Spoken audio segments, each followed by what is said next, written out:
Welcome back to another technical deep dive here in the debug zone. Today, we're tackling a big question and breaking it down with insights from other users. Hopefully this clears up some misconceptions and helps you get the answer you need. So buckle up, stay a little curious, and let's jump right in.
And that's a wrap.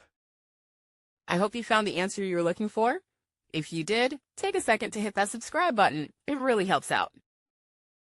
And let me know in the comments which solution worked best for you. See you next time in the debug zone.